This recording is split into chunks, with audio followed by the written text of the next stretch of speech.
అభి ఛానల్కు స్వాగతం. ఈరోజు ఈ వీడియోలో రామాయణంలోని అరణ్యకాండం 3వ కాండంలో ఉన్నటువంటి ఎలాంటి ప్రశ్నలు ఇస్తారు, ఆ ప్రశ్నలకు జవాబులు ఎలా రాయాలో వివరించబోతున్నాను. ఇంతకుముందు బాలకాండం, అయోధ్యాకాండం కూడా వివరించడం జరిగింది. దానికన్నా ముందు మా ఛానల్ని ఇంకా సబ్స్క్రైబ్ చేయనట్లయితే మా ఛానల్ని సబ్స్క్రైబ్ చేయండి, అలాగే లైక్ చేయండి, షేర్ చేయండి, బెల్ ఐకాన్ని ప్రెస్ చేయండి. ఓకే, ఇక క్లాస్లోకి వెళ్ళిపోదాము. అరణ్యకాండంలో అడిగేటటువంటి ప్రశ్నలు చూద్దాం.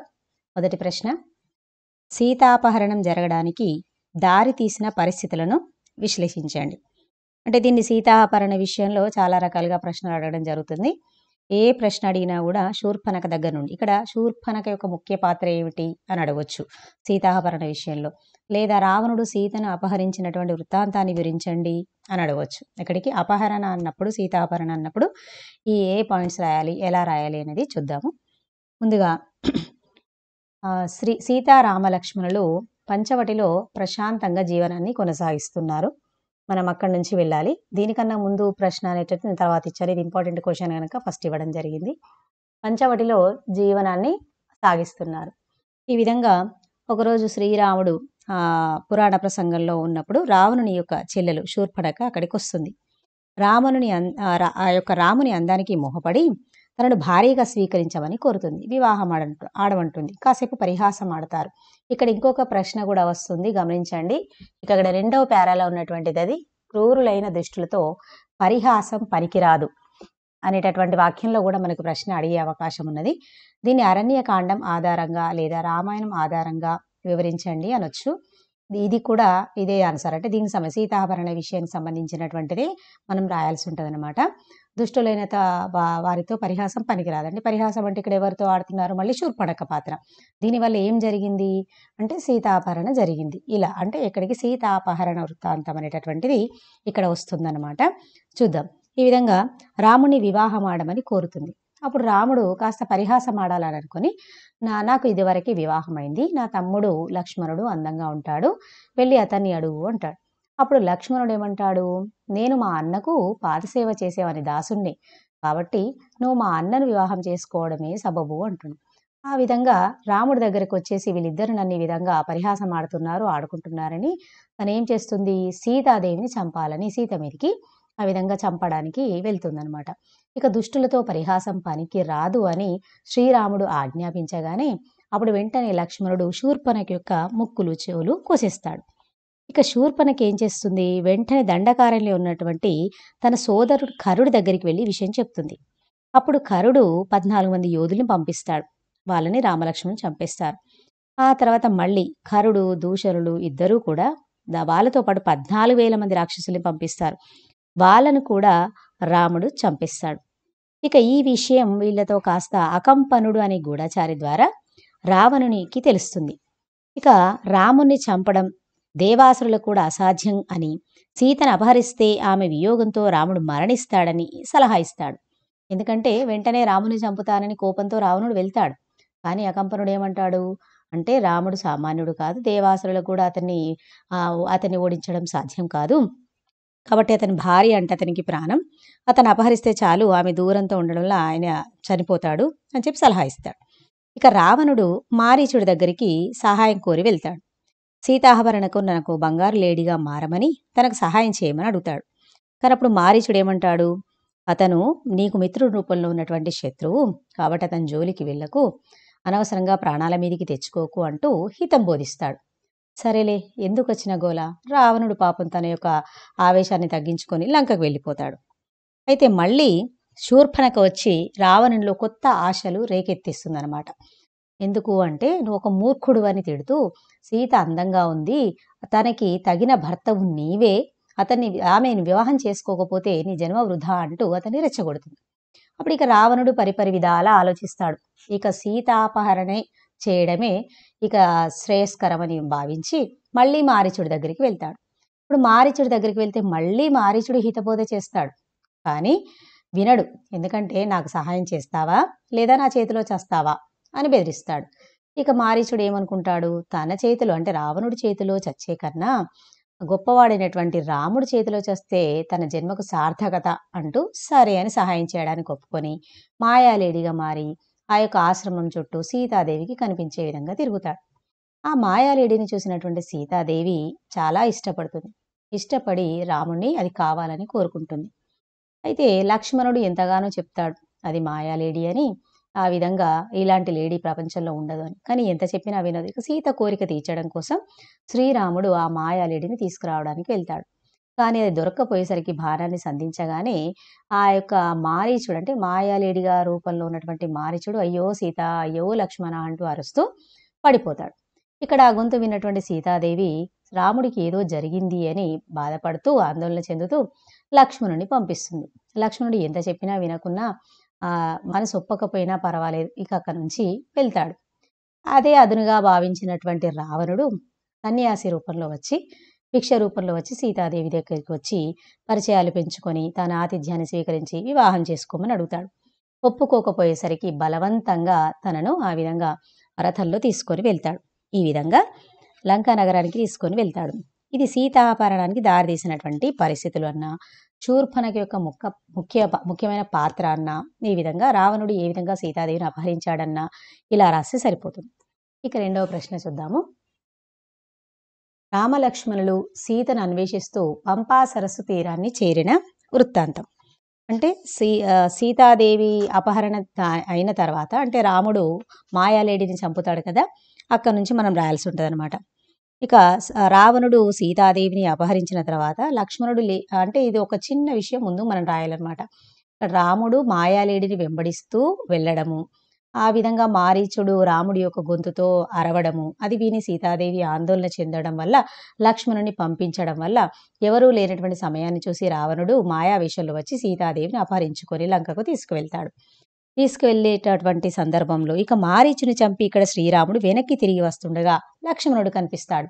లక్ష్మణ ఎందుకు వచ్చావని చెప్పేసి గట్టిగా అడుగుతాడు.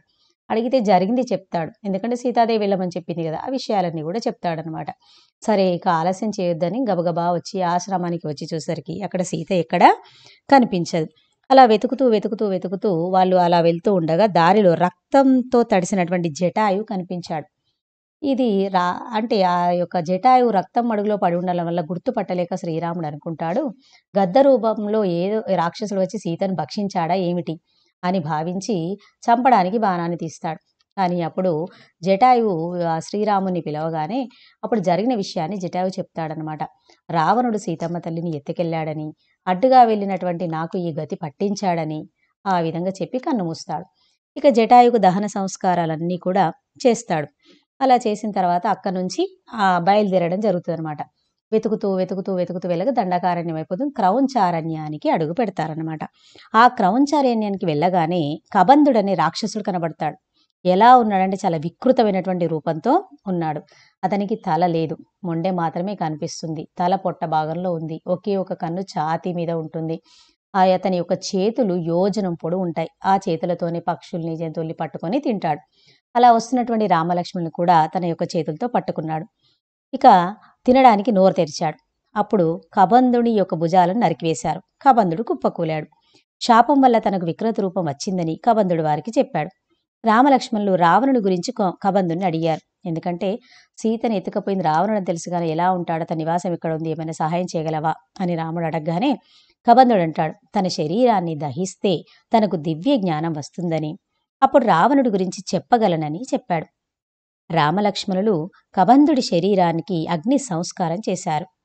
కబంధుడు దివ్య దేహంతో వచ్చి సీతాదేవి దొరికే ఉపాయాన్ని చెప్పాడు. ఏంటది? సుగ్రీవుడితో స్నేహం చేయమని చెప్పాడు. కబంధుడు సూచించిన మార్గంలో ప్రయాణించారు రామలక్ష్మణులు. ఆ దారిలో శబరి ఆశ్రమానికి వెళ్లారు. శబరి రాముడికి పండ్లు పెట్టింది. శ్రీరాముని అనుమతి పొంది శబరి తన శరీరాన్ని అగ్నికి ఆహుతి చేసి ఊర్ధ్వలోకాలకు వెళ్ళింది. రామలక్ష్మణులు ఈ విధంగా పంపా సరోవర తీరానికి చేరుకున్నారు. ఇక్కడ వరకు రాయాలి. ఇక నెక్స్ట్ ఇందులో చాలా ఇంపార్టెంట్ క్వశ్చన్, కాకపోతే ఇందులో ఎన్ని రకాలుగా ప్రశ్నలు అడుగుతారు అంటే ఈ ఆన్సర్కి చాలా రకాలైన ప్రశ్నలు రావడం జరుగుతుంది. అది కూడా ఇక్కడ ఇచ్చారు, గమనించండి.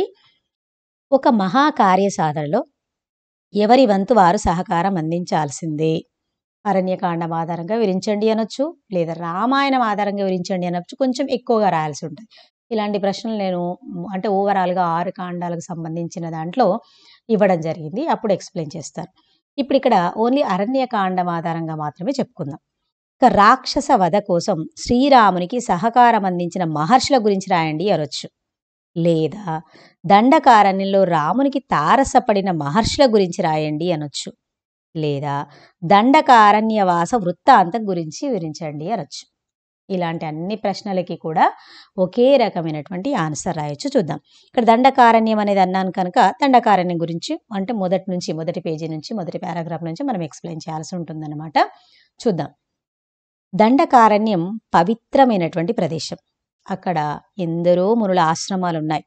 సీతారామ లక్ష్మణులు దారిలో శరభంగ మహర్షి దర్శనం చేసుకున్నారు. శరభంగుడు మహాతపస్వి. తన తప ఫలాన్నంతా శ్రీరామునికి ధారపోశాడు. అయితే ఇది ఇక్కడ చిన్నగా దేనికి రాయాలి అంటే ఏ ఏ మహర్షులు కలిశారు అన్నదానికి. ఇక్కడ నేను చెప్పేది 2 రకాలుగా చెప్పడం జరుగుతుంది. ప్రశ్నలన్నింటికి కూడా గమనించండి విద్యార్థులు. ఇక్కడ మహర్షులు అన్నప్పుడు ఇప్పుడు నేను చెప్పిన పాయింట్ రాస్తే సరిపోతుంది.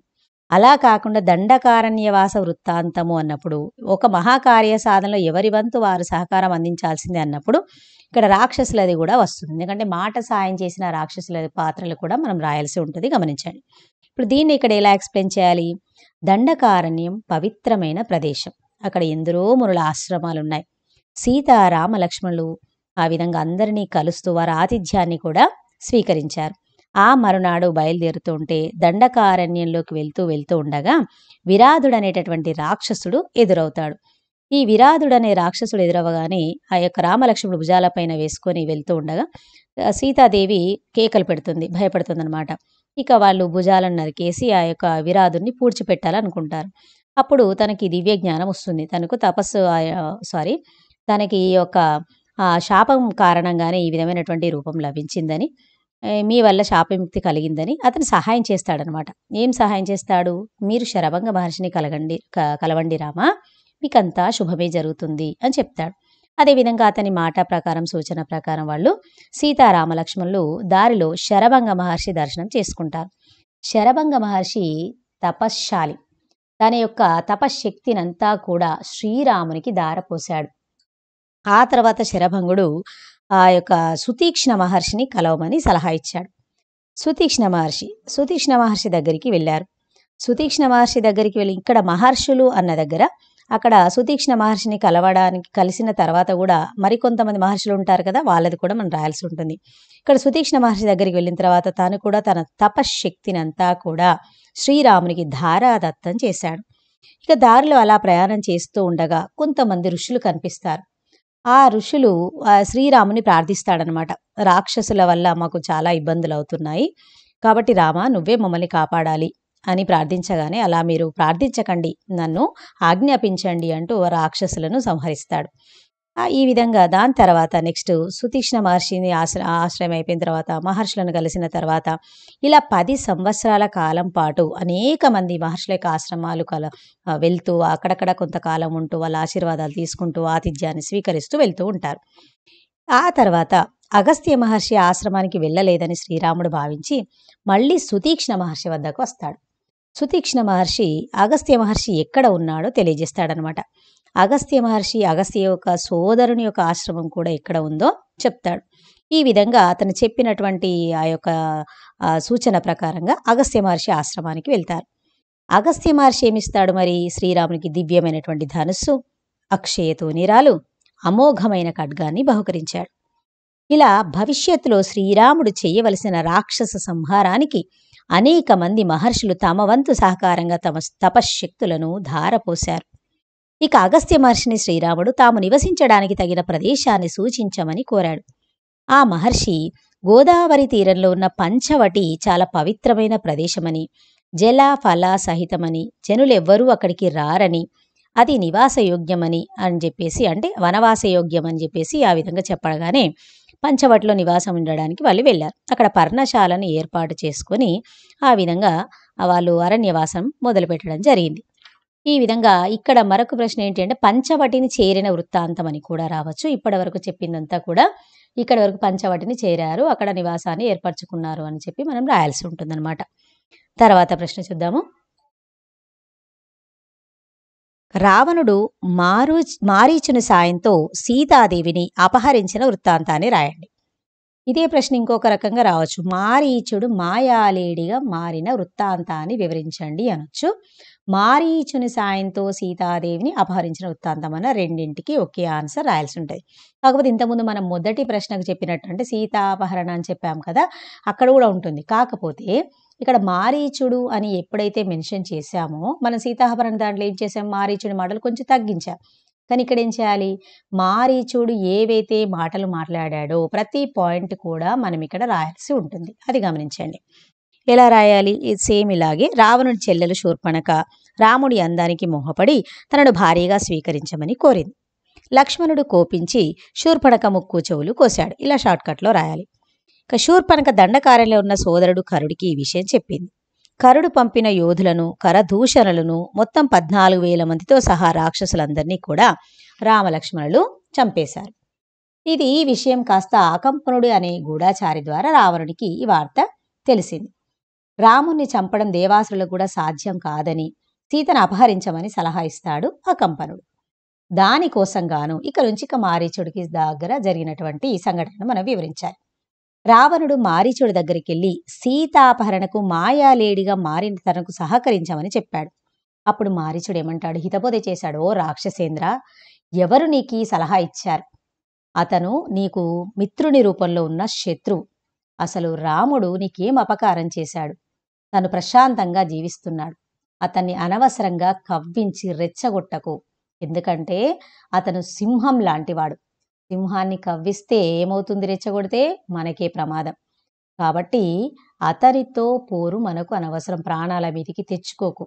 కాబట్టి నీ ఆవేశాన్ని చల్లార్చుకొని తిరిగి లంకకు వెళ్ళు, సుఖించు అన్నాడు.